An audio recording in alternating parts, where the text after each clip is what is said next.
o doutor Rogério Camelo. Ele é advogado, bacharel em Direito pela Divrai, sócio do escritório Álvares Camelo e Otero Rocha. É graduado em Informática pela AESO, pós-graduado em Finanças pela Universidade de Pernambuco. Também é consultor jurídico da Marvan, administradora na área de Direito Condominial. Pós-graduando em Direito e Mercado Imobiliário pelo Instituto Luiz Mário Moutinho. É também integrante da Comissão de Direito Imobiliário e da Comissão de Empreendedorismo Jurídico da OAB de Pernambuco. O doutor Rogério Camelo já está na mesa.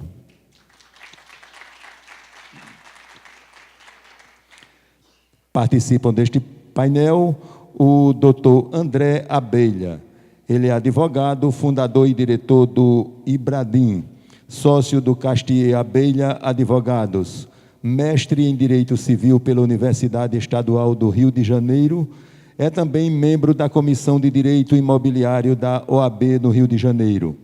É professor dos cursos de pós-graduação em Direito Imobiliário e Direito Civil da PUC, da Universidade Cândido Mendes, da Escola de Magistratura do Estado do Rio de Janeiro, da Escola Superior da Advocacia Pública, da PGE-RFJ e do Centro de Capacitação Imobiliária do Secov do Rio de Janeiro. Convidamos o doutor André Abelha.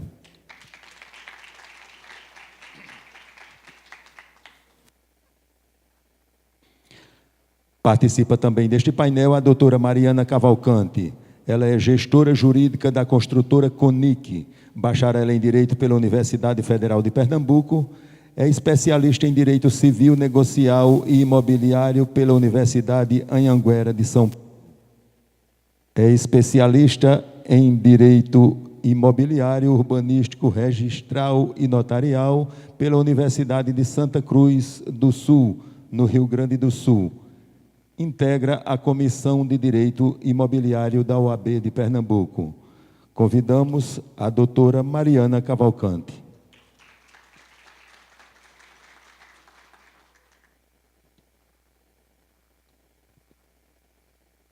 E também participa deste painel a doutora Andressa Mourato. Ela é advogada, gestora do Departamento Jurídico da Queiroz Galvão Desenvolvimento Imobiliário. Bacharel em Direito pela Faculdade Integrada do Recife, integra a Comissão Técnica da ADEME-PE e também a Comissão de Direito Imobiliário da OAB-PE. Convidamos a doutora Andressa Mourato.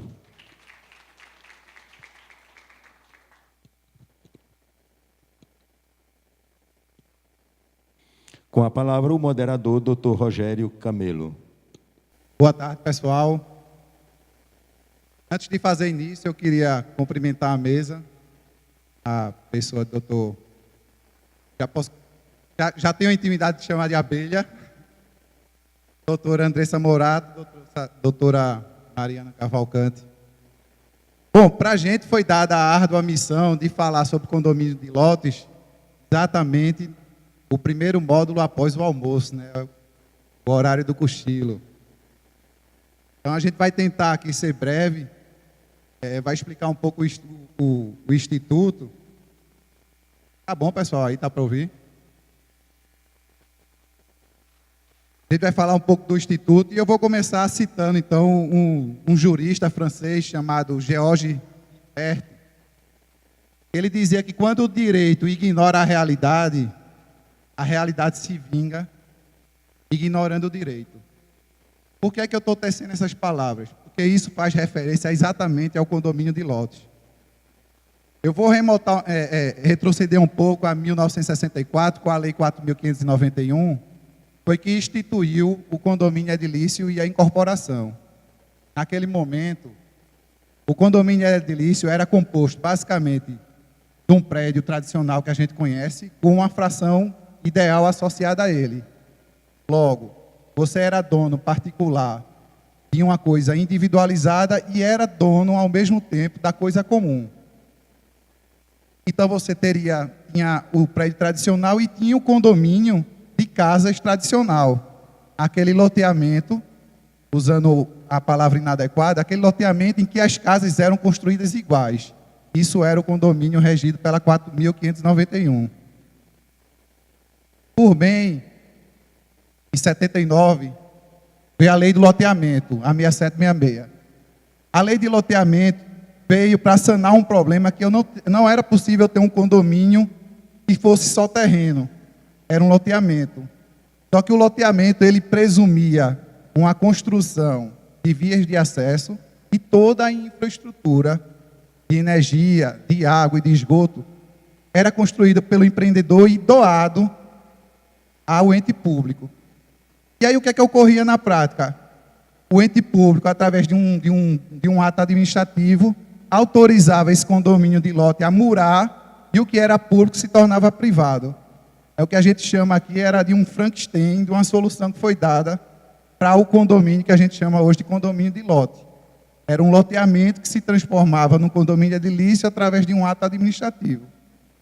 Aí, por fim, veio a lei de condomínio de lotes, que foi na tentativa de sanar esse delay que havia entre o que era feito na prática, mas não tinha uma previsão legal. E aí, nesse sentido, tanto Andressa como Abelha e como Mariana vai discorrer sobre os conceitos e a evolução ao que está sendo aplicado hoje em dia. Então, sem mais delongas, eu vou passar a palavra para a Andressa, que vai explicar um pouco a parte conceitual. Obrigado.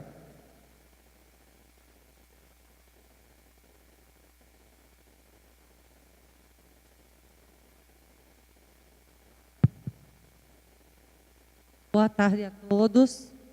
Quebrar um pouco o protocolo aqui de estar conversando por cima, da liberdade para fazer minha apresentação mais próxima de vocês. Assim eu me sinto mais à vontade para um simples bate-papo, né? A gente está aqui para aprender em conjunto. O cenário foi tratado condomínio de lotes, as repercussões diante dessa lei de 2017. E aí vocês podem perguntar, por que tratar de loteamento, de condomínios? É um tema tão batido, a gente já vê tanta coisa desse tipo por aí, mas aí é que está. A gente está acostumado a ver estruturas físicas semelhantes, mas empreendimentos com naturezas completamente diferentes. Causa uma tremenda confusão. Então,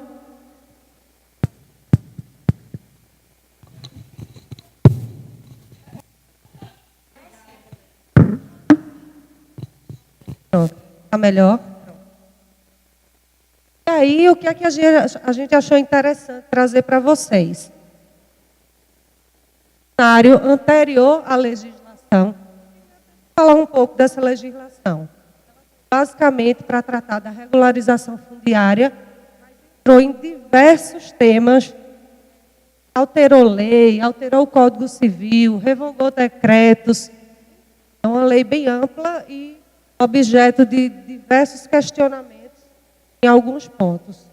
Mas, como o nosso tema hoje, pela limitação do tempo, vai ser somente referente a condomínios e loteamentos, vamos centralizar, focar a nossa apresentação nesse cenário antigo, novo cenário frente a essa nova legislação. Vejam, anteriormente a lei não era novidade para ninguém, ele poderia ser o geral, condomínio edilício, que é o que a gente está mais acostumado. Obrigada. Daqui para o quinto ele funciona. E aí nós tínhamos as formas de condomínio geral e edilício e as formas de parcelamento do solo, que é remembramento, e loteamento tradicional. Esse era o nosso cenário antigamente. Com a nova lei, como vocês podem observar, ela alterou a legislação e o Código Civil para incluir mais 3 tipos de empreendimentos, tá? E por que, talvez, ele tenha tido essa ideia de tratar expressamente desse tema? Porque é um tema que foi bastante discutido entre juristas, urbanistas, advogados, estudantes de direito, enfim, apaixonados pela área de direito imobiliário como eu. Vou contextualizar um pouco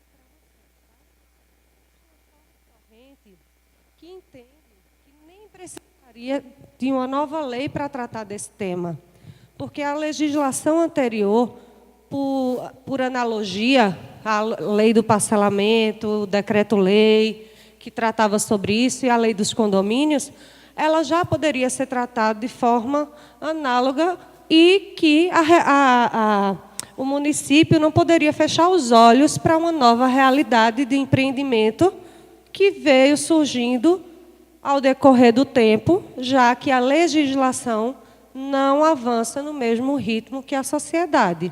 Isso a gente pode observar pelas leis que vamos tratar. São leis de 67, de 79, entendeu? Então, assim, essa corrente que entendeu pela desnecessidade, qual é o argumento dela? Ela praticamente, como eu falei para vocês, entendiam que, por analogia, poderiam ser usados esses institutos, que é a lei de condomínio e edificações, e o decreto-lei, que tratava de parcelamento do solo, e pelo fato do município ter autonomia para legislar e traçar diretrizes e parâmetros que melhor se adequassem ao seu espaço, para usar melhor o uso do seu solo, né? Então, para vocês terem uma ideia, antes mesmo dessa lei de 2017, que nós vamos tratar agora, já existiam empreendimentos que concordavam com essa corrente e já existem leis municipais que versam sobre loteamento fechado, condomínio com acesso controlado, condomínio de lotes. E assim, na minha opinião, na minha humilde opinião, diante desse embaraço jurídico de ser legal ou não legal, essas figuras que eram vistas, por vezes, figuras atípicas, principalmente por urbanistas e registradores que não se sentiam à vontade em registrar um tipo de empreendimento que não era expressamente previsto em lei, né? Inclusive porque na lei do parcelamento há uma previsão expressa de que o registrador que registrar o loteamento fora dos parâmetros daquela lei, ele está sujeito a sanções penais, administrativas e até a multa. Então, vários registradores não se sentiam confortáveis com essa figura jurídica. E aí, errei. É para cá. E a outra corrente doutrinária, que entendia pela necessidade da lei, ela veio para tratar o seguinte: nós temos uma estrutura física muito semelhante, mas institutos com naturezas completamente diferentes. E essa é a grande dúvida de boa parte das pessoas.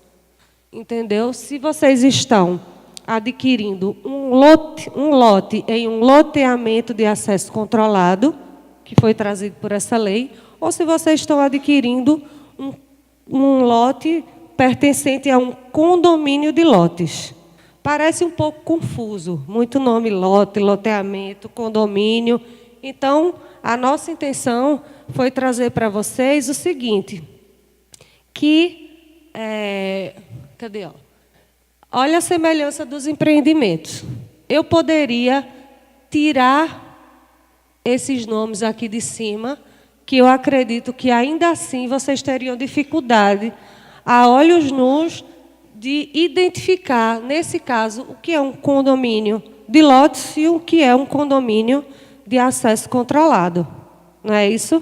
Então, portanto, a nossa intenção, nesse momento, na minha apresentação, é conceituar um pouco esses empreendimentos e as diferenças na natureza deles, para que vocês consigam absorver melhor essas informações e reflitam sobre as próximas apresentações dos colegas, porque isso impacta o conceito, a diferença de conceito impacta diretamente nas questões de regularização, cada um tem sua forma, sua natureza. Então, vamos em frente, que o tempo é curto. Rogério, quando faltar 5 minutinhos, por favor, me avise. Dizem que mulher fala muito, né? Aí eu já... Mas só estou dando uma passeada aqui, para fingir que está tudo bem, tudo tranquilo. Condomínio de lotes. Nós elegemos, tá, pessoal? Lá naquele rol inicial que eu mostrei para vocês, foram 3 espécies de empreendimentos que foram incluídos pela lei de 2017. Mas, diante do nosso tempo curto e pela semelhança física entre esses empreendimentos, nós elegemos 2 para debatermos hoje. Então, qual a diferença? Condomínio de lotes alterou o Código Civil, essa nova lei alterou o Código Civil, acrescentando o artigo 1358-A, informando que pode haver em terrenos partes designadas de lotes que são de propriedade exclusiva. Então, nesse tipo de empreendimento, principalmente o doutor Rodrigo, que brincou que confundia, disse, nunca mais você vai confundir. Porque quando você estiver adquirindo um condomínio, um loteamento, um condomínio de lote, você está adquirindo a unidade, certo? Do lote, mais a fração ideal correspondente ao terreno a que faz parte, aquela área comum. Entendeu? Então, como é que você vai conseguir identificar de forma mais prática isso? Avaliando a matrícula do imóvel. No imóvel, num lote puramente simples, você vai ter a metragem, você vai ter as limitações, as confrontações, mas somente isso. E no condomínio de lotes, você vai ter de cara a informação. Você está adquirindo um lote de tanta metragem, com os parâmetros tais, mais uma fração ideal de terreno. Tá certo? E aí, quais são essas aplicações? Nada muito diferente do que a gente já está acostumado a ver no condomínio edilício. Então, os adquirentes dos lotes, eles são proprietários não só do lote, como das comuns daquele empreendimento. Certo? Em regra, o município, para aprovar esse tipo de empreendimento, pede uma contrapartida ao empreendedor, que seja a doação da área para em outra localidade, uma contrapartida. Por quê? Porque ele está privilegiando uma área de uso de natureza pública para alguns particulares. E o loteamento de acesso controlado, ele é a modalidade de loteamento, né, cujo acesso será regulamentado pelo poder público, sendo vedado o impedimento de acesso a pedestres e aos condutores. Ou seja, nesse caso, primeiro, quando você adquire o lote, quando o loteamento ele é aprovado pela prefeitura, obrigatoriamente são abertas vias públicas. Então, a grande discussão até hoje em relação à regularidade ou não desse formato de empreendimento seria: como é que eu vou isolar uma área pública em detrimento do particular? Tá? E essa lei nova de 2017, ela veio trazer um pouco de segurança jurídica para a gente, no momento em que ela aponta esses institutos, mas, ao mesmo tempo, ela delegou aos municípios o dever de legislar sobre as diretrizes e parâmetros urbanísticos que seriam aplicados nesse tipo de empreendimento. Tá? Eu estou falando um pouco rápido por causa do tempo, então não dá para traçar qualquer pontinho, mas, ao final, qualquer coisa, eu deixo meu contato e passo a apresentação para vocês. Tá? Então, foi aquele embaraço judicial. Vamos nos dar conta da realidade do desenvolvimento das cidades e a segurança pública, que a gente busca, segurança, privacidade, ou vamos nos impactar com uma corrente que não concorda com esse tipo de empreendimento, porque seria uma limitação de bem público, em privilégio do privado. Então, gente, é mais ou menos isso... Oi, voltei. Que eu queria abordar com vocês. Primeiro, sempre que pensarem em loteamento de acesso controlado, as áreas daquela localização serão de natureza pública. E aí, como é que funciona na prática? É formada uma associação de moradores, e essa associação de moradores, os adquirentes dos lotes, deveriam automaticamente se associar, mas aí vem aquele embate jurídico referente à Constituição Federal, que ninguém é obrigado a associar-se se não for da sua vontade. Então, esse tema vai ser tratado mais à frente pelos meus colegas. Eu quis só mostrar um pouco da diferença da natureza jurídica entre os dois empreendimentos para vocês. Como dica para quem quer garantir uma maior segurança para o seu cliente, dá uma olhada na prefeitura se o projeto está aprovado e de que forma ele está aprovado. Avalia no cartório de registro de imóveis se aquele loteamento ele está regulamentado, e aí você vai ter a matrícula do imóvel aberta e vai analisar todos os parâmetros, diretrizes e até ônus que existirem em relação àquela unidade. Essa é uma das formas de maior segurança para o seu cliente. Identificado na matrícula a informação de fração ideal, vocês lembram sempre, condomínio de lotes, onde as áreas são privativas, as áreas comuns, tá? Não se falou em fração ideal na matrícula do imóvel, nós estamos falando da unidade lote puramente dito, certo? Vocês não se tornam donos da área comum, e essas vias de acesso e equipamentos públicos, desde o registro do projeto, passam a fazer parte do domínio público. E a cobrança da taxa associativa seria exatamente para cobrir essas despesas locais, tá? Então, é isso. Por fim, tive que falar um pouco mais rápido, tentei imaginar, traçar mais alguns pontos, mas nosso tempo é curto, mas tenho certeza que a gente vai ter outras oportunidades de discutir melhor esse tema. Agradeço a atenção de todos, a presença também. Espero que vocês saiam daqui encantados com esse evento e com a matéria, porque eu costumo dizer que nós temos uma função social muito importante ao atuarmos nessa área, porque nós estamos ajudando a urbanizar a nossa cidade e, além disso, que uma frase que eu carrego sempre comigo, é que nós não estamos entregando um simples produto, nós estamos entregando o sonho da casa própria de várias famílias. Então, nada mais justo do que a gente trabalhe com amor, com dedicação e com segurança, porque é uma realização pessoal a entrega de um empreendimento de uma forma mais segura para o nosso cliente. Então, vou passar a palavra para minha colega Mariana, que vai tratar da forma de regularização desses tipos de empreendimentos trazidos pela nova lei. Obrigada a todos pela atenção. Bom, uma vez conceituado, eu vou passar a palavra para a Mariana, que ela vai tratar dos aspectos de registro desses empreendimentos, da regularização. Boa tarde a todos.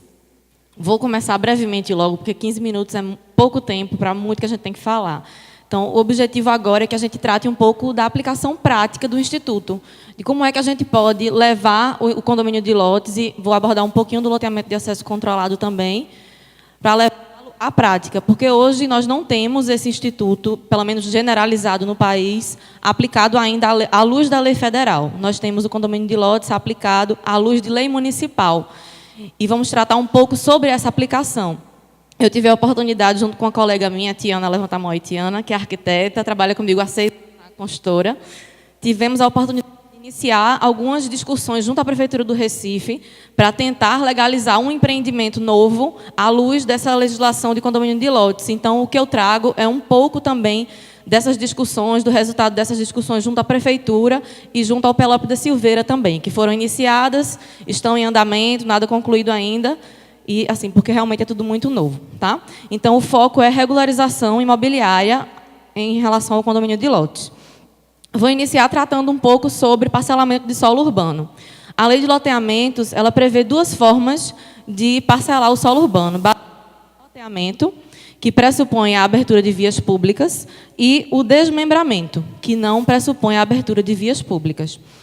Eu trouxe para ilustrar o que seria, para vocês entenderem com mais facilidade. O desmembramento é simplesmente você pegar um imóvel e dividi-lo em 1, 2, 3, enfim, quantas partes couberem dentro dos limites legais, certo? E ele não pressupõe, como vocês podem observar, a abertura de vias públicas. É uma simples divisão do imóvel. O loteamento tradicional, que é o loteamento da lei 6766 original, ele pressupõe a abertura de vias públicas, que são essas vias que vocês podem observar aí tranquilamente. Você observa que ele é realmente o tradicional, não é murado, é o loteamento em que nós abrimos as vias públicas. Então, no loteamento tradicional, quais são os aspectos importantes de regularização? Para que a gente possa aprovar o projeto junto à Prefeitura, é necessário que nós façamos obras, algumas obras que tragam uma infraestrutura para aquele loteamento. Isso a legislação prevê. Então, é necessário, de fato, prever nesse projeto quais obras serão realizadas para que a Prefeitura aprove o projeto de loteamento. Outra característica é que o projeto precisa detalhar os lotes. Óbvio, né? Porque nós vamos aprovar os loteamentos, precisamos saber quais são as dimensões, as características daqueles lotes.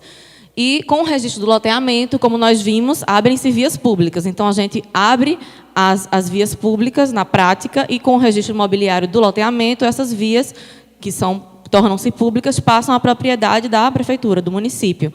Antes, eram imóveis privados. Ele era um imóvel completamente privado e as vias passam a ser públicas. E, como a Andressa também já explicou, não há áreas de uso comum. Nós temos lotes que são unidades autônomas que têm matrícula imobiliária própria, vida própria, sem vinculação alguma com os demais lotes. Então, isso é uma grande diferença em relação ao condomínio de lotes. E, como eu disse, são unidades autônomas e, a princípio, o loteamento tradicional não permite que seja murado. Não é permitido fazer um controle de acesso, porque as vias são públicas, certo? E, diante da realidade do mercado, nós sabemos que a legislação ela sempre é atrasada, né, em relação às práticas de mercado. E, nessas práticas de mercado, os empreendedores, diante da necessidade de segurança pública, que não é assegurada pelo poder público, diante de alguns anseios de mercado, começou-se a se praticar a criação desse loteamento fechado, que vem a ser simplesmente um loteamento, um projeto normal de loteamento aprovado junto à Prefeitura, à luz da Lei 6766, e que, com o ato administrativo municipal, se autoriza o fechamento desse loteamento em muros, com muros, para se dar esse aspecto de segurança jurídica, para dar o isolamento ao empreendimento, enfim, atender esse anseio do mercado. Basicamente, o doutor André vai falar muito melhor do que eu, só vou falar assim, citar que cria-se uma associação de moradores. Então, quando a gente aprova esse tipo de loteamento, a gente consegue o ato administrativo municipal para fechar a venda desse tipo de empreendimento. Nele se pressupõe a adesão desses adquirentes a uma associação de moradores, que vai regular o uso daquelas áreas comuns, que não são consideradas equipamentos públicos, são consideradas áreas de uso daqueles adquirentes do loteamento fechado. Esse tipo de loteamento fechado, à luz da 6766, ele é muito questionado, foi muito questionado, porque não existia nenhum tipo de amparo legal para praticá-lo, porque discutiu-se muito, e a Andressa já explicou, que o ato administrativo municipal não poderia isolar, ou seja, privilegiar um particular em detrimento do bem público, certo? E antes de passar até para condomínio de lote, à luz da lei federal, alguns municípios editaram leis para regularizar o condomínio de lotes, porque o loteamento fechado trazia, e traz ainda, muita insegurança jurídica, porque discutiu-se muito na doutrina e na jurisprudência que esse loteamento ele seria, entre aspas, ilegal. Há discussão assim, há posições doutrinárias favoráveis e contrárias. Mas discutiu-se tanto que alguns municípios, nos quais se pratica muito o loteamento, editaram leis para que o município pudesse aprovar condomínio de lotes, e não mais um loteamento fechado. Ou seja, a lei municipal legislou permitindo que, vamos pensar num prédio, o que é um condomínio edilício? Um condomínio edilício é um edifício, que é o que a gente mais conhece, um edifício em que os apartamentos são as áreas privativas, não é isso? E que nós temos áreas comuns, o hall, né, onde está o elevador, embaixo a portaria, então são áreas comuns e áreas privativas. Um condomínio edilício simplesmente é isso, um imóvel dividido em áreas privativas, às quais se vinculam as áreas comuns. Basicamente isso. E, diante dessa insegurança jurídica do loteamento fechado, os municípios criaram esse instituto de condomínio de lotes, simplesmente a nível municipal, certo? E o que vem a ser o condomínio de lotes? Eu tenho um lote que está vinculado a uma área comum. Esse lote nada mais é do que uma área privativa, tal qual o apartamento, que vai se vincular às áreas comuns, que são os equipamentos daquele empreendimento, tal qual um hall, tal qual uma portaria. Então, basicamente isso. É como se nós estivéssemos horizontalizando aquele prédio que a gente conhece como o condomínio edilício mais tradicional. Só que, também, essas leis municipais foram questionadas judicialmente. Houve uma pacificação desse entendimento em relação às leis municipais, mas nem todo município possui uma lei que autorize a criação de condomínio de lotes. E aí a lei federal veio para atender este anseio do mercado, a fim de regularizar esse instituto que vinha sendo praticado em alguns municípios, mas não de maneira generalizada em todo o país. E agora o condomínio de lotes ele existe a nível federal, lei federal, e pode ser praticado. E aí eu trago para vocês alguns artigos do Código Civil, porque a legislação mudou o Código Civil e mudou a lei de loteamentos também. Tá rápido? Vocês estão entendendo? Tá bom? E aí, no Código Civil, basicamente, prevê-se que o loteamento, o condomínio de lotes, ele tem propriedade exclusiva e propriedade comum, que é o que eu já expliquei. O apartamento, propriedade exclusiva, a área comum do prédio, o hall, seria essa propriedade comum. Existe o conceito de fração ideal também, porque é um condomínio. Então, aquele lote ele tem uma fração ideal equivalente no terreno. Então, a ele equivale uma fração ideal também. E aplica-se também a legislação de condomínio edilício, no que couber, ao condomínio de lotes. Esse no que couber, quem sabe o que é, né? O que é que cabe? A gente vai ver nos próximos anos. E ele cita só esse parágrafo em relação à incorporação imobiliária, porque os institutos estão muito fundidos. Geralmente se institui o condomínio de lote para alienação. Então, é muito difícil você entender condomínio de lote sem vinculação à incorporação imobiliária, porque geralmente é um empreendedor que faz esse tipo de empreendimento. E a Lei 6766 também foi modificada para prever que o lote também pode ser uma unidade imobiliária integrante de um condomínio de lotes, certo? E prevendo também a possibilidade de se instituírem limitações administrativas para a aprovação do projeto do condomínio de lotes. Que limitações são essas? Também não sabemos. A gente vai ter que aguardar a regulamentação municipal. E alguns aspectos importantes da regularização do condomínio de lotes é que ele difere daquele condomínio de casas da lei de incorporação. Por quê? No condomínio de casas, nós precisamos aprovar um projeto de construção. Eu preciso, junto à prefeitura, dizer, prefeitura, eu vou construir naquele lote casas com tais e tais e tais especificações. No caso do condomínio de lotes, eu simplesmente aprovo um projeto prevendo dimensões de lotes. O que eu vou construir em cada lote daqueles é algo que eu posso discutir depois, junto à prefeitura. Então, é diferente. Como eu disse, os lotes são unidades condominiais que se vinculam a uma fração ideal. Passando rapidamente, tem que se instituir um condomínio, tem que ter instituição de condomínio, convenção de condomínio, abre-se um CNPJ, tem que se eleger um síndico, é como um condomínio edilício normal. E existe a possibilidade de murar o condomínio e controlar o acesso também, isso passa a ser regra e não algo ilegal. Agora, também, no ato da aprovação do projeto junto à prefeitura, é possível que a prefeitura estabeleça algum tipo de limitação administrativa que limite isso aí, que de repente não permita murar totalmente o empreendimento. Por exemplo, no empreendimento que a gente estava discutindo junto à prefeitura, muito se discutiu sobre abrir os muros desse empreendimento para o município, para que o empreendimento também traga benefícios para o município. Hoje o conceito urbanístico, Sandra, melhor do que eu, sabe falar isso, né? Os conceitos de direito urbanístico pressupõem isso, né? A abertura não só dos empreendimentos, dos imóveis, para que isso viabilize a segurança nas vias públicas. E a gente discutiu muito isso junto à prefeitura, era um dos assuntos que eles batiam muito, assim, eles não queriam que fosse murado, eles não queriam que a fachada fosse completamente fechada, tinha que ser algo aberto para permitir o acesso da população. E aí, pensando em nós, advogados que atuam na área, que pensam que são advogados que militam para empreendedores, eu trouxe um cronograma para vocês rápido de uma implantação de um condomínio de lotes. Basicamente, a gente pensa na aquisição do terreno, faz a prospecção e adquire.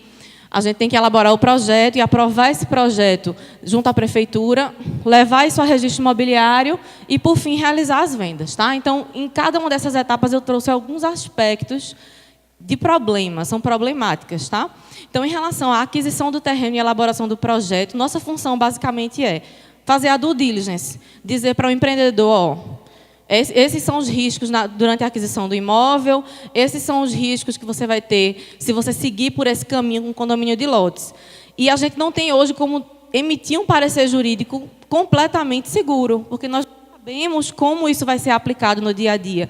Então, hoje, nós dizermos para o nosso cliente que ele pode, tranquilamente, regulamentar aquele empreendimento que ele está pensando para aquele lote com o Instituto de Condomínio de Lotes, não é algo tão certo.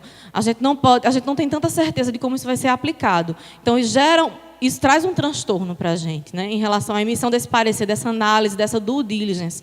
Outro transtorno é para o arquiteto, que vai colocar o quê no projeto? A gente não sabe ainda. Então, tem que existir essa regulamentação municipal também, já nessa etapa 3 de aprovação do projeto. Quais são os parâmetros urbanísticos que vão ser utilizados para a elaboração desse projeto? Nós discutimos muito também também junto à Prefeitura do Recife, onde é que esses parâmetros vão ser definidos. Porque uma coisa é o potencial construtivo do lote como um todo, e os afastamentos, etc. Mas quais são as limitações que os lotes individualizados, depois que eu instituir o condomínio, vai ter? Eu posso alocar o potencial construtivo de toda a gleba em um lote só? Não, provavelmente não, mas assim, a gente não tem ainda essa certeza. E aí é um problema. Em relação ao registro imobiliário, nós não temos código de normas que trate sobre isso aqui em Pernambuco. Há código de normas em alguns estados que tratam de condomínio de lotes naqueles municípios em que há legislação que cria esse tipo de condomínio, mas aqui nós não temos. E nós não sabemos ainda se os requisitos que vão ser exigidos para registro vão ser os da lei de incorporação ou da lei de loteamentos, ou uma fusão dos dois. Hoje a gente tem uma orientação do IRIB para registro imobiliário de condomínio naqueles municípios que têm legislação editada, e eu vou trazer para vocês essa orientação do IRIB, e eu acredito que os registradores vão seguir essa orientação, mas não apenas dessa forma. Eu acredito que vai ser o rol de documentos que o IRIB hoje indica, mais o que prevê a lei de incorporação imobiliária. É o que eu acredito que vai ser. Em relação às vendas, o grande problema é até que ponto a convenção de condomínio pode limitar o que eu posso construir dentro do lote, no meu condomínio de lote. Isso pode gerar ações judiciais futuras, porque os adquirentes podem se sentir prejudicados de alguma forma se a convenção limitar demais o que eu posso construir. E aí, seguindo com o registro imobiliário, isso aí é um passo a passo que o IRIB traz, que ele indica para os condomínios de lote, para registro dos condomínios de lotes, rapidamente. Primeiro se registra na gleba original a incorporação imobiliária, em seguida a instituição do condomínio de lotes, posteriormente a averbação das obras de infraestrutura que têm que ser realizadas, ou seja, o habite dessas obras, o registro da convenção de condomínio no livro auxiliar e a comunicação disso na matrícula da das matrículas dos lotes e, por fim, os atos normais de averbação e de registro que vão incidir sobre as matrículas, as alienações, eventuais ônus, a comunicação da convenção de condomínio. E esse aí é o rol de documentos hoje que o IRIB indica, que ele indica para que os registradores exijam para registrar os atuais condomínios de lotes aprovados nessas leis municipais. Então, basicamente, um requerimento oficial, requisitos, apresentar o projeto arquitetônico com também alguns requisitos tem que ter um responsável técnico, ele pede apenas a certidão de corpo de bombeiros, aí é que eu acho que não vai se limitar apenas a isso, que eu acho que nesse 3 aí vai vir todo aquele rol de certidões da lei de incorporação. Também a RT e o CREA do responsável técnico, um memorial descritivo com algumas exigências específicas. Ele indica, inclusive, o site de um registro de imóveis, que traz um texto pronto já do que é que precisa conter nesse memorial descritivo. Então, é um norte para a gente que vai tentar regularizar os empreendimentos, à luz dessa orientação do IRIB. E, por fim, a convenção de condomínio. Rapidamente, sobre o loteamento de acesso controlado. É um loteamento normal, aprovado à luz da Lei 6766, em que se consegue um ato administrativo para fechamento dos lotes, do empreendimento. Qual é o grande problema? É vedado o impedimento de acesso a pedestres ou condutores de veículos que sejam identificados ou cadastrados na portaria. Então, como é que eu vou controlar o acesso dessas pessoas? Se eu vou fechar o empreendimento para garantir segurança jurídica, quer dizer que se eu chegar lá com RG e dizer, ó, meu nome é Mariana, eu posso entrar aqui. Então, basicamente, o que a legislação diz é isso pode trazer insegurança e incertezas para o empreendimento. Alguns aspectos de regularização eu já falei, que é a aprovação do loteamento, o ato administrativo, os equipamentos e vias permanecem públicos, é como o loteamento tradicional, não há privatização disso. E vou passar também rápido, porque meu tempo já foi, né? Rapidamente, o que existe hoje? Como é que a gente pode regularizar? Nós temos duas situações. Os loteamentos que hoje são regulares, ou seja, que estão averbados na matrícula imobiliária e aprovados na prefeitura, tá? Eles podem ser transformados em condomínio de lotes apenas se o município desafetar as vias e equipamentos que são públicos. Para isso, eu preciso de uma lei. Acho que a gente não vai conseguir isso, acho muito difícil, né? Ou no caso de eles já tiverem sido aprovados como condomínio de lotes à luz das leis municipais, que eu já falei que existiam. Então, basicamente, nesse segundo caso aí, a lei federal simplesmente ratifica o que já está registrado, né? Acho difícil essa parte da afetação, não acredito que isso vai acontecer. E transformar em loteamento de acesso controlado também é muito simples. Eu tenho um projeto aprovado, registrado, basta eu conseguir o ato autorizativo municipal. Já é um loteamento de acesso controlado. O que já foi aprovado assim, já é um loteamento de acesso controlado. E para os irregulares, ou seja, para o que não tem registro imobiliário, a gente transforma em condomínio de lotes se a gente aprovar o projeto conforme os requisitos da lei, que nós não sabemos quais são ainda, porque a gente vai precisar dessa regulamentação municipal. E se a gente promover esse registro imobiliário, né? Então, a gente tem que aprovar o projeto, reaprovar o projeto do loteamento, junto à prefeitura, de acordo com os novos requisitos, levá-lo a registro. A gente transforma em condomínio de lotes. E em loteamento de acesso controlado, se o loteamento for registrado normalmente no cartório de imóveis e a gente obtiver o ato administrativo municipal. Mas, como eu disse, a lei é omissa, a gente não sabe o que vai vir pela frente, e as discussões vão ser grandes ainda. A gente precisa positivar as regras nos códigos de normas e a gente precisa ter leis municipais regulamentando como a gente vai aprovar esses projetos. Porque, vivenciando esse caso prático, em que a gente discutiu com a prefeitura, basicamente, a gente vai ter, nesse caso prático, que definir todas as premissas de aprovação, porque não há lei municipal que regulamente a aprovação. Então, a gente carece dessa lei. Tá? Foi isso. Muito obrigada.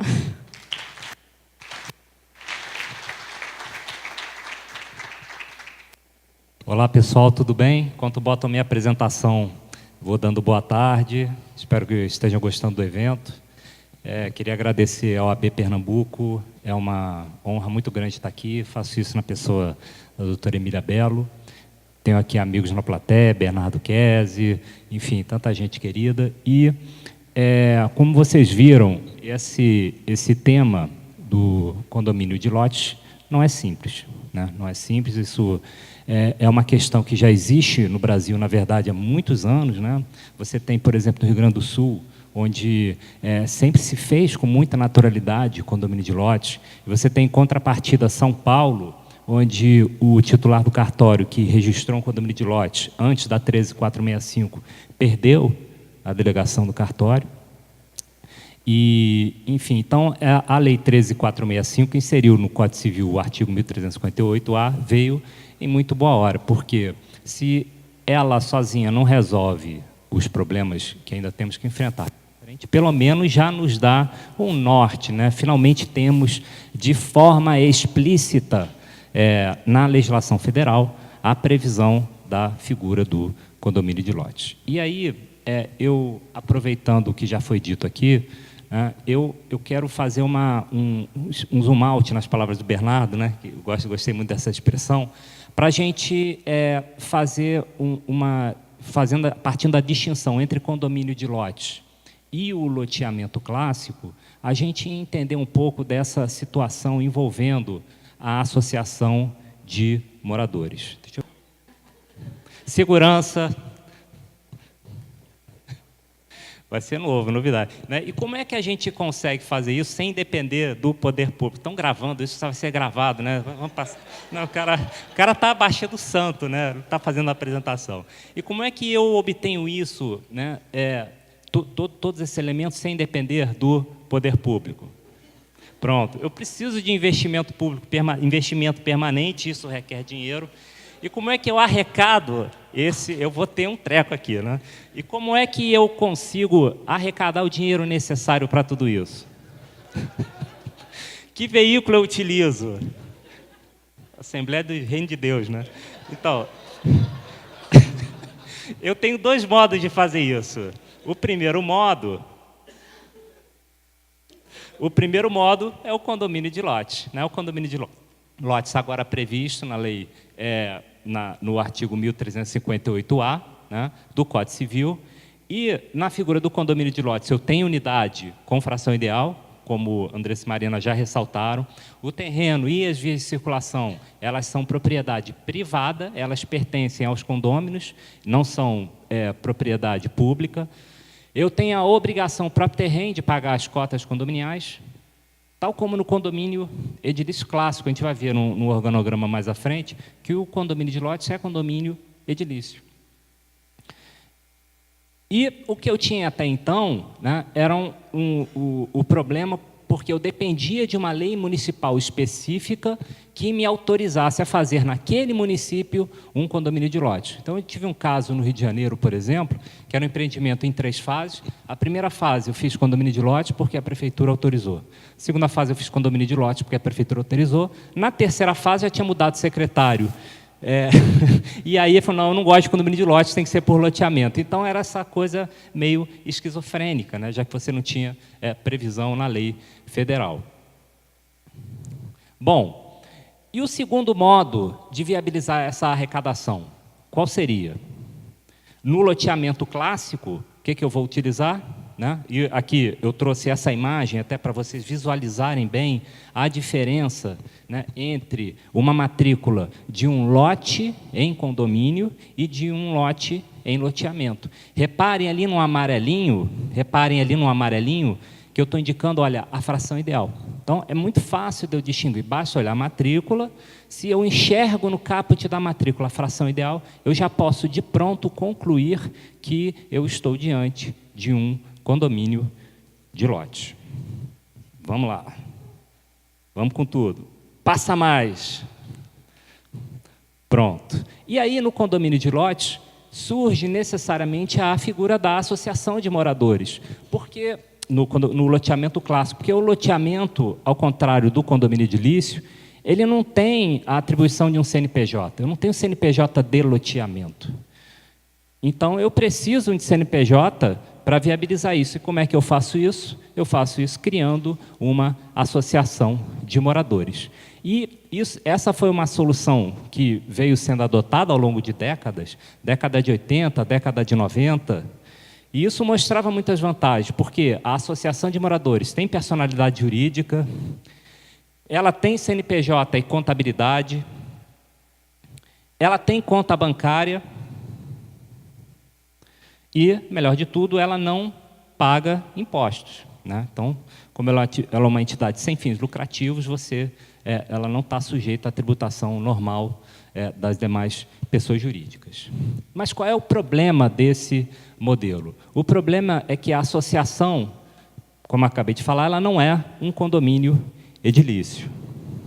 No condomínio, todos os condôminos são, por força do artigo 1336, inciso 1, que replicou o que já havia na 4591 de 64, todos eles são obrigados a contribuir com as cotas condominiais. Mas, em um loteamento, o estatuto dessa associação ele só obriga quem? a quem se associou, a quem se associou.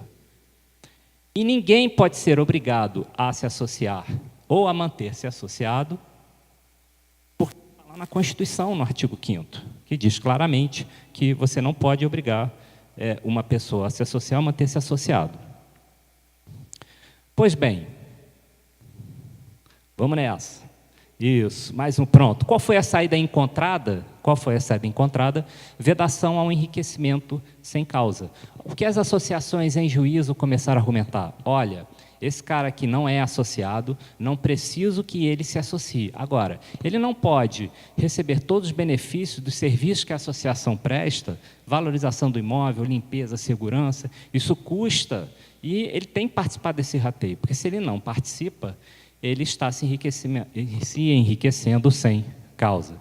E isso, efetivamente, funcionou por muito tempo. Os tribunais, de forma amplíssima, aceitaram essa teoria e, ordinariamente, condenavam os moradores não associados a participar desse rateio.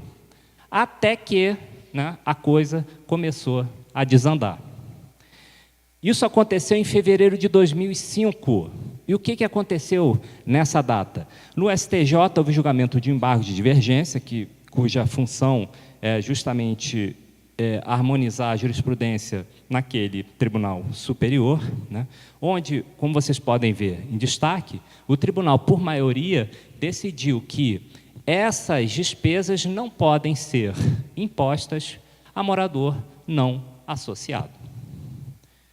Isso, contudo, foi uma coisa pontual.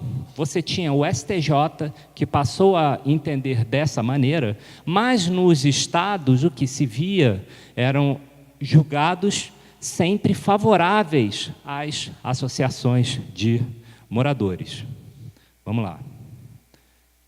Agora vamos passar rápido. Isso foi assim, os anos foram passando, 2007, 2008, 2009, 2010... Até que em setembro de 2011, estourou a primeira bomba sobre as associações de moradores. Lá no STJ, no recurso extraordinário, julgado pelo ministro Marco Aurélio Melo, a turma decidiu que descabe, a pretexto de evitar vantagem sem causa, impor mensalidade a morador ou proprietário de imóvel que a ela não tenha aderido. O STJ diz, associações de moradores, vocês não podem cobrar. Ainda assim, 2012 chegou, os acordos continuaram sendo favoráveis às associações nos tribunais estaduais, 2013, 2014, até que em março de 2015... Vamos lá. Em março de 2015, pronto, uma bomba atômica sobre as associações. Por quê? O que aconteceu em março de 2015? O STJ, num recurso repetitivo, pronto, com base no então vigente 543 do CPC, que é o atual 1036, ele reafirmou aquela tese de que as associações não podem cobrar. E desde então, nos tribunais estaduais, a jurisprudência se inverteu. As ações que até então vinham sendo julgadas procedentes passaram a ser rejeitadas. O Brasil, que estava assim, ficou assim, sob o ponto de vista da associação. Estou me sentindo mágico, né? Eu faço isso aqui, a coisa vai mudando. Às vezes a mágica falha, né? Bom, e então o que tem em andamento desde então em relação a esse assunto? Né?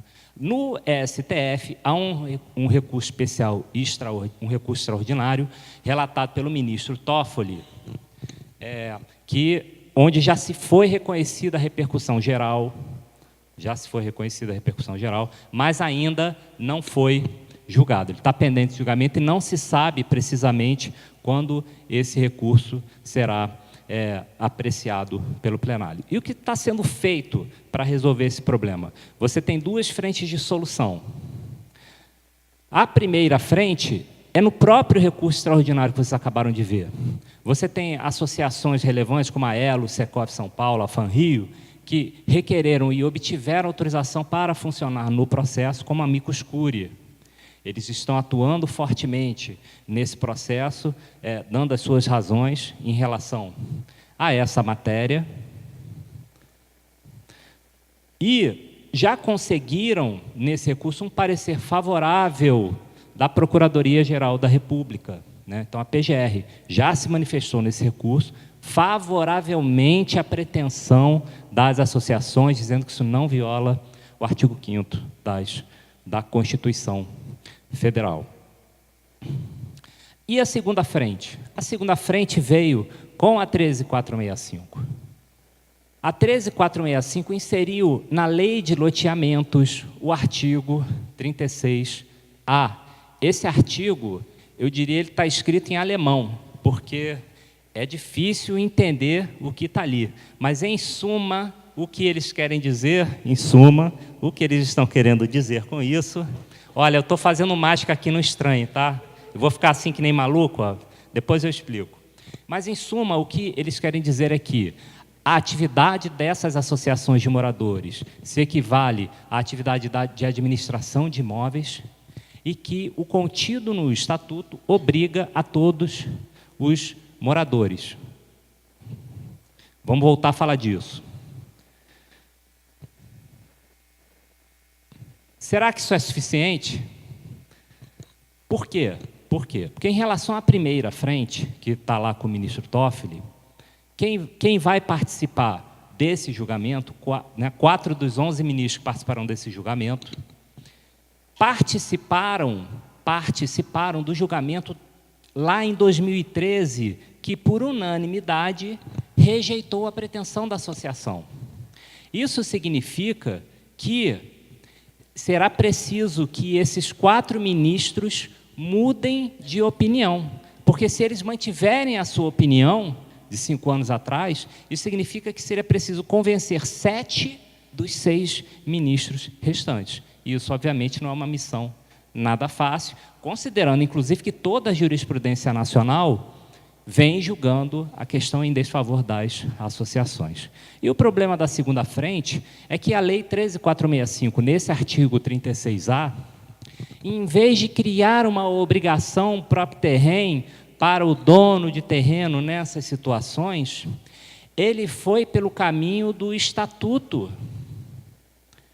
E, então, esse artigo, como uma regra, estando numa norma infraconstitucional, será que eu resolvo o problema com a vinda desse artigo, se o que o STF está analisando é uma questão constitucional?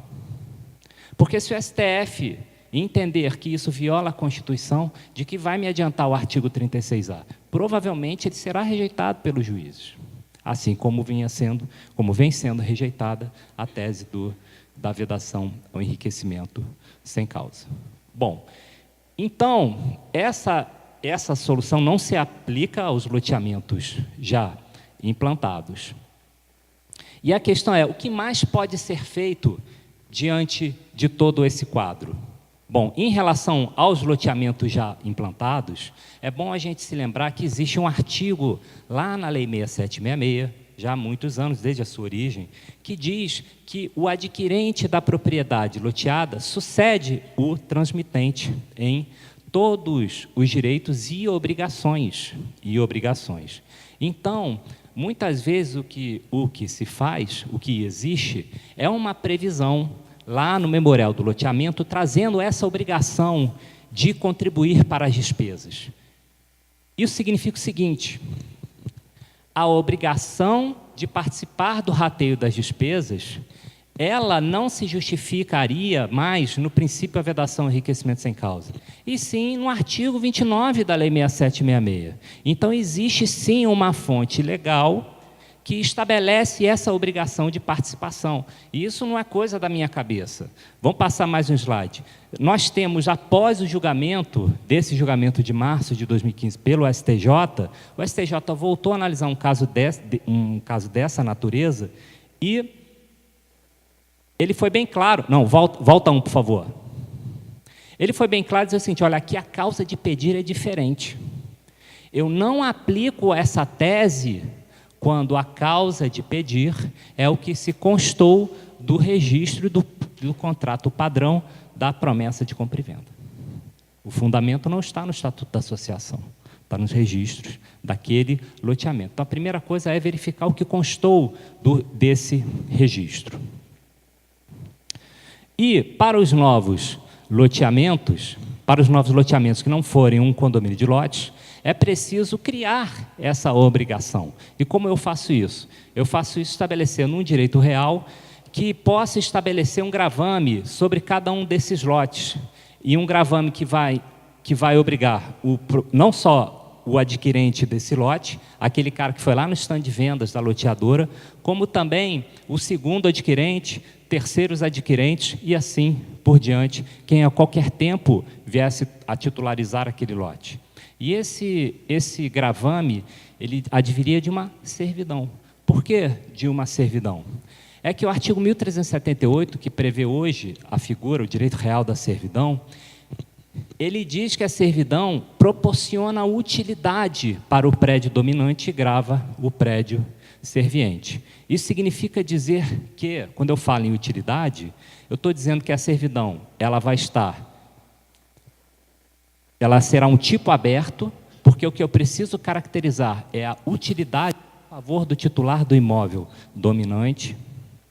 Ela está prevista em lei. Ela vai gerar a obrigação próprio terreno, que vai obrigar quem for o proprietário daquele imóvel, e ela vai ter a característica, como um direito real, da ambulatoriedade. E como é que eu crio essa servidão? Como é que eu faço isso? Eu simplesmente vou pegar a gleba a ser loteada, eu vou separar um pedaço, vou destacar dessa gleba um pedaço, fazer um desmembramento primeiro. Feito esse desmembramento, o empreendedor ele vai fazer uma doação dessa área desmembrada, que geralmente vai ser a administração da associação, e ele vai doar para a associação já constituída esse imóvel, que então passará a ser de propriedade da associação. E então eu gravarei toda a área que está em vermelho com a servidão. Essa área toda vai ser o imóvel serviente, e aquele pedacinho amarelo vai ser o imóvel dominante. E aí, quando eu faço o registro do loteamento e surgem todos os lotes, eles já nascerão gravados com essa servidão.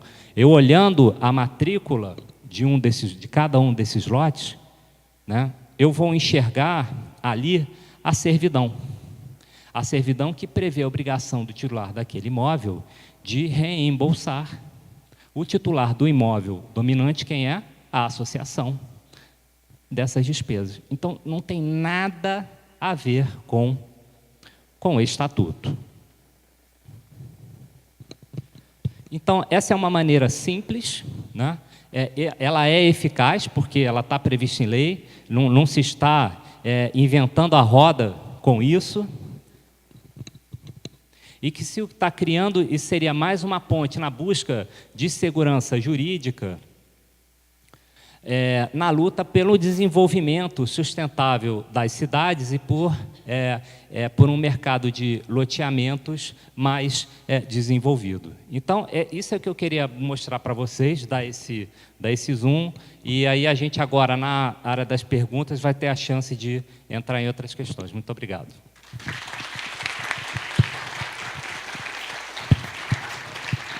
E obrigado por aturarem isso aqui, né, sem parar. Né? Pessoal, antes de dar prosseguimento e partir para as fases das perguntas, eu queria registrar aqui a presença de Dr. Sérgio Paulo,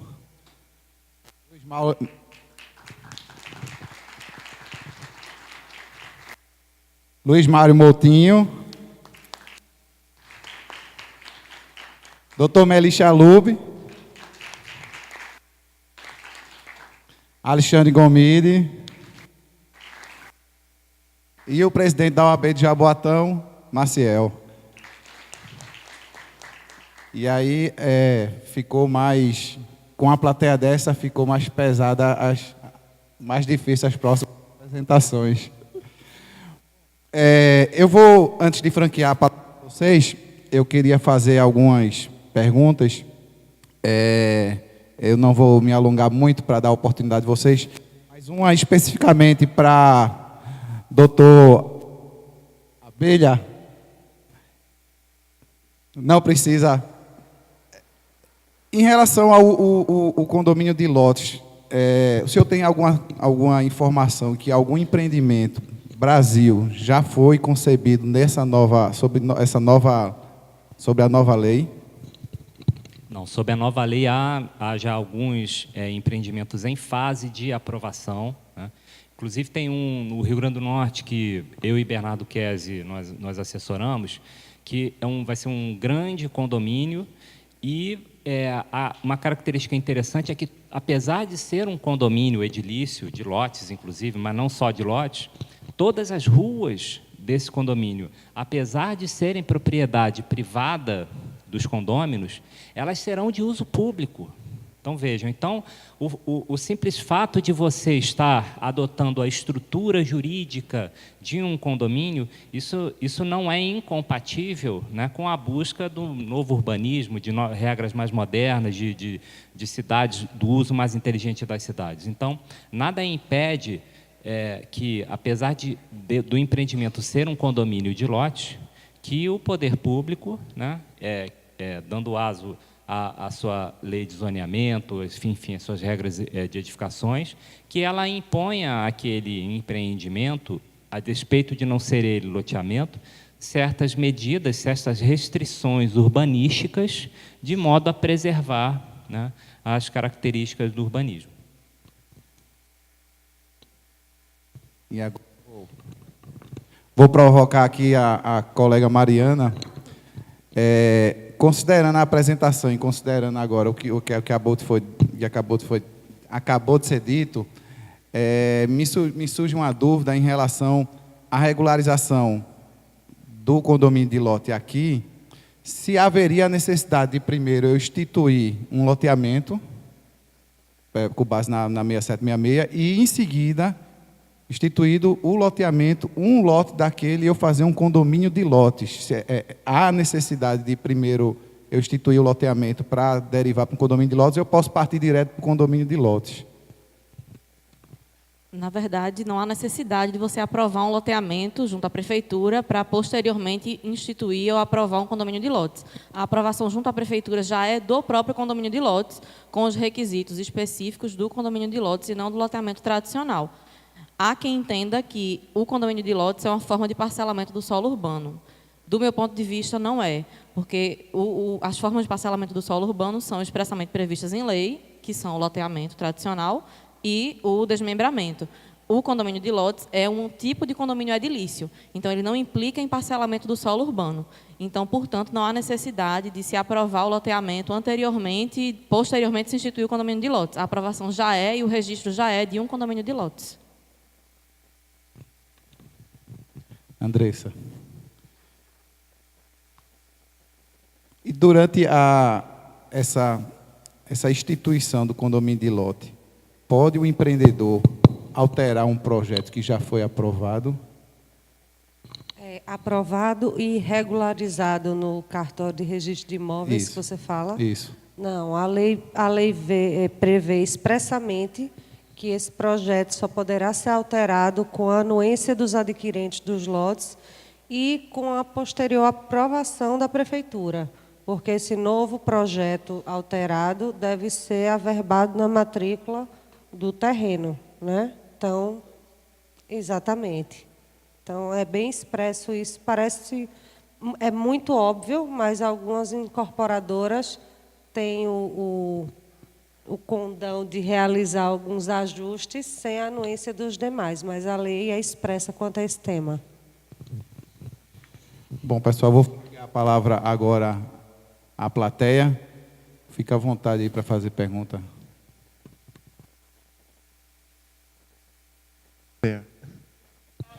Para parabenizar vocês, pedir licença para poder colocar uma opinião em relação à pergunta que você fez, Mariana. Primeiro, parabéns, excelente, né?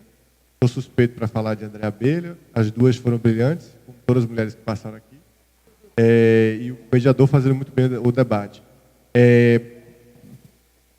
Há um entendimento, e aqui eu queria dividir com todo mundo, que o condomínio de lotes, ele, sim, concordo com você, que na 13465 ele reconheceu como um condomínio edilício, instituiu ali no Código Civil como um condomínio especial, mas, do ponto de vista de parcelamento, desde a Constituição de 88, que atualizou a Lei Federal 6766, há outras modalidades de parcelamento fora loteamento e desmembramento. É porque em algumas cidades do Brasil isso não é conhecido. Talvez em Pernambuco, por exemplo, isso não seja tão comum. Mas outras várias cidades elegem outras modalidades além desse loteamento e desmembramento. Inclusive, algumas cidades elegeram parcelar por condomínio. Esse parcelamento por condomínio pode resultar num processo de aprovação do parcelamento que culmine em um alvará edilício de um condomínio de lotes. Então, algumas cidades, elas fazem, inclusive, as duas aprovações juntas. Seja o parcelamento, seja o alvará de construção do condomínio, que pode ser edilício, no caso de casas, pode ser de lotes. Então, só pautando isso.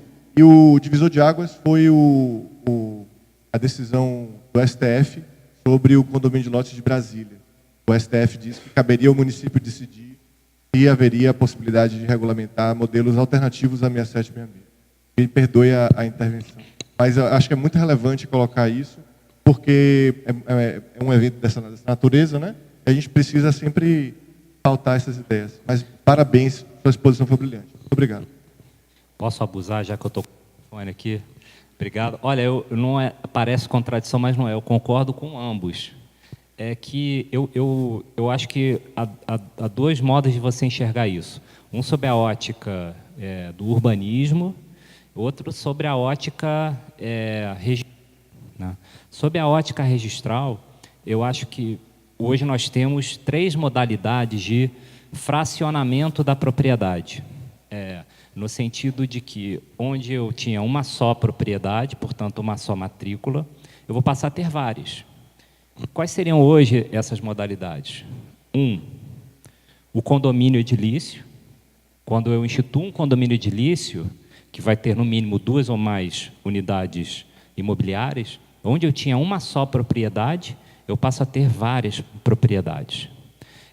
Eu não aplico isso ao condomínio geral ou voluntário, porque ali eu tenho vários proprietários, mas não várias propriedades distintas. Então, onde eu tinha um só imóvel, eu passo a ter vários objetos de propriedade imóvel. Então, um é o condomínio edilício. 2, é novo, é o direito real de laje. Nós trouxemos aí mais um direito real sobre coisa própria. Então, quando eu instituo a laje sobre o imóvel, eu crio uma nova propriedade. Então, onde eu tinha ali um só objeto, eu passo a ter 2 ou mais. E a terceira modalidade de fracionamento da propriedade é o parcelamento. É o parcelamento previsto na Lei 6766, que se subdivide em loteamento e desmembramento. Então, sob o aspecto urbanístico, eu vejo também o condomínio de lotes como uma modalidade de parcelamento do solo, no sentido de se dividir fisicamente, né, o solo. Mas, sob o aspecto jurídico, eu vejo o condomínio de lotes, que é um condomínio edilício, como uma modalidade de fracionamento da propriedade, mas não necessariamente de parcelamento do solo. Então, sim e não, a depender da ótica com que você analisa essa situação, é como eu vejo, assim, pelo menos. Justamente, a gente está falando a mesma coisa. É uma opção do município reconhecer o condomínio de lotes como uma espécie de construção de natureza civil, que pode ser uma alvará de construção, ou uma forma de parcelamento. Que você tem uma gleba não urbanizada e que aí, ao invés de você fazer um loteamento, você já faça parcelamento por condomínio. Foi a opção de Florianópolis, urbanisticamente a gente está falando sim. Sem dúvida, é isso. E no cartório ele vai fazer um registro do parcelamento. O Francisco Rezende, inclusive, registrador de BH, ele defende que você deve fazer um R, parcelamento por condomínio, e em seguida fazer uma incorporação imobiliária, por exemplo. Você não faz a alusão 6766. É bem interessante essa conjunção desse urbanístico registral. Ou seja, ficam desafiando a gente o tempo inteiro a raciocinar coisa nova. Né? Muito bom, pessoal.